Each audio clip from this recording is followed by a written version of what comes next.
Did you ever consider how disastrous poor leadership can be for a business? Let's take a moment to ponder on that. Leadership, after all, isn't just about being at the helm. It's about steering the ship in the right direction, making sure every crew member is working in harmony, and charting a course towards success. Now picture this, a chief operating officer, let's call him COO, of a 5-star hotel establishment, a beacon of hospitality and luxury. This COO is charismatic, sure, but his management style? Well, it leaves a lot to be desired.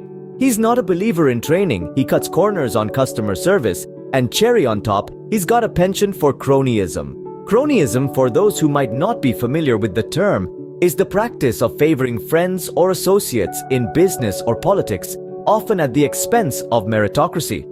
It's like planting a seed of destruction in your own garden.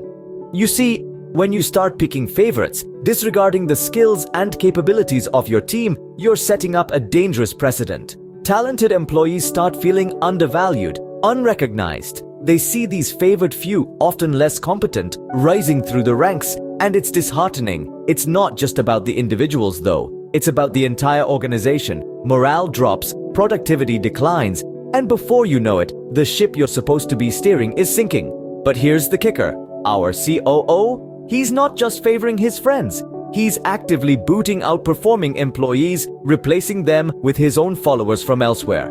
He's not just planting seeds of destruction, he's cultivating them, watering them daily. He's building his kingdom at the expense of the very establishment he's supposed to be leading. Imagine a 5-star hotel, a paragon of luxury and service, being slowly destroyed from the inside. Sounds dramatic? Well, let's delve deeper. Our story begins when a new COO takes over the reins of our 5-star hotel. This isn't just any hotel, mind you. This is a place where luxury is the norm. And attention to detail is the name of the game. A place that has earned its stars through the hard work and dedication of its staff. But with the arrival of this new COO, things started to change. And not for the better. The COO, fresh in his position, began making decisions that left many scratching their heads. His first move? Cutting costs on customer service. Now, for a 5-star hotel, customer service is the beating heart of the operation.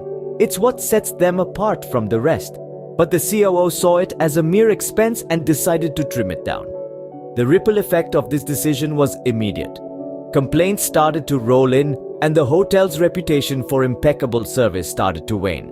But the COO didn't stop there. He had a peculiar preference for training providers. Instead of investing in comprehensive training programs that would enhance the skills of the staff, he opted for select providers that were known to him. The results were less than stellar. The training was subpar, leaving the staff ill-equipped to handle the demands of their roles. This, in turn, affected the overall performance and morale of the team. The CEO's reign was marked by a disregard for the values that had made the hotel successful in the first place. His focus was not on enhancing the hotel's reputation, but on implementing cost-cutting measures and promoting his own people.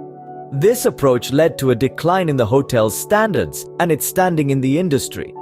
As you can imagine, these decisions did not go down well with the hotel's staff or its patrons.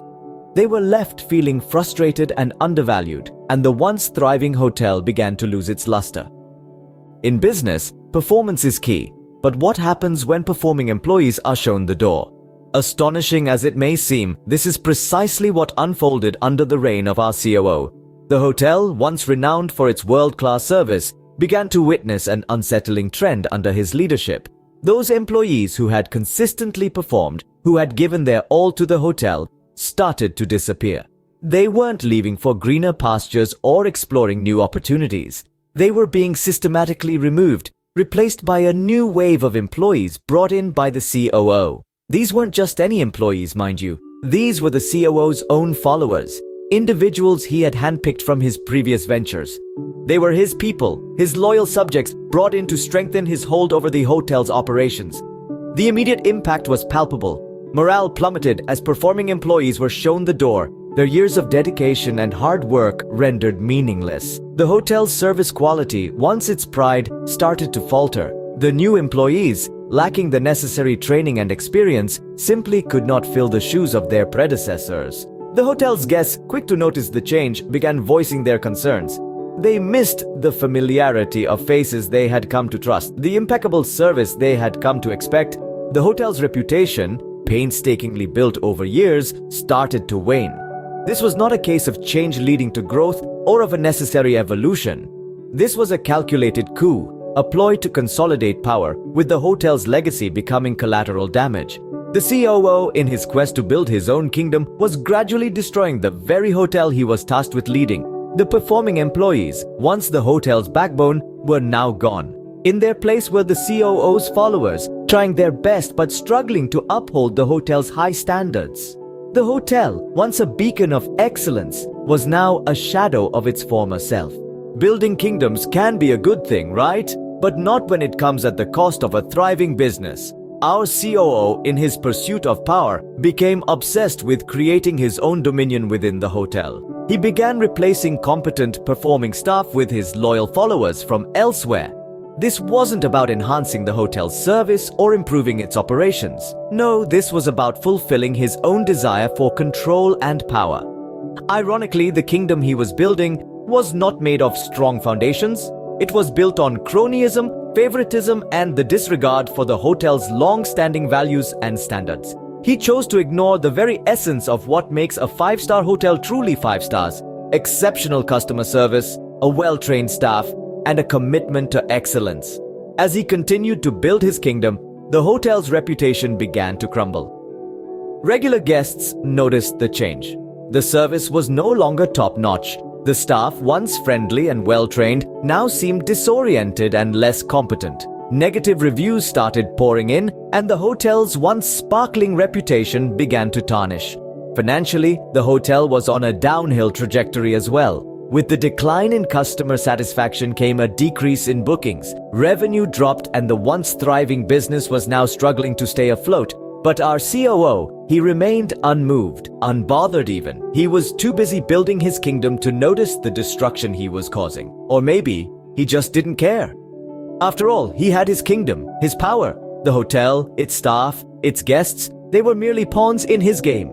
The COO's kingdom was built, but at what cost? The cost of a thriving business, the loss of hardworking employees, the disappointment of loyal guests, and the tarnishing of a once esteemed reputation. In the end, his kingdom was nothing more than a castle built on sand, destined to crumble under its own weight. The dust has settled and the damage is done, but what are the lessons to be learned? Let's take a moment to reflect on the aftermath of the COO's reign. A once thriving 5-star hotel was brought to its knees, not by external forces, but by the very person tasked with its growth and prosperity. The COO, in his pursuit of personal gain, neglected the essential elements of successful hotel management: customer service, employee development, and meritocracy. The hotel, once renowned for its exemplary service, experienced a drastic fall in customer satisfaction. The corrosive actions of the COO rippled across the establishment, impacting every aspect of the hotel's operation. The dismissal of performing employees replaced by his own followers led to a marked decline in service quality. A stark reminder that cronyism has no place in a thriving business. Furthermore, the COO's refusal to invest in training, opting instead for select providers of his own choosing, stunted the growth of the hotel staff. Each employee is a representative of the hotel, and their development should always be a priority. The COO's actions serve as a cautionary tale of the dangers of overlooking employee development. In the end, the hotel suffered significant losses, both financial and reputational. It became a shadow of its former self, a monument to the destructive power of poor leadership. But from this wreckage, valuable lessons can be drawn. The importance of good leadership cannot be overstated. A leader should inspire, motivate, and develop their team, not use them as pawns in a game of personal advancement. The dangers of cronyism and the neglect of employee development are clear and should serve as warnings for future leaders. Let's remember this case as a stark reminder of the impact a leader can have on an organization. In the words of leadership expert John C. Maxwell, everything rises and falls on leadership. Remember, a leader's actions can make or break a business. Choose wisely.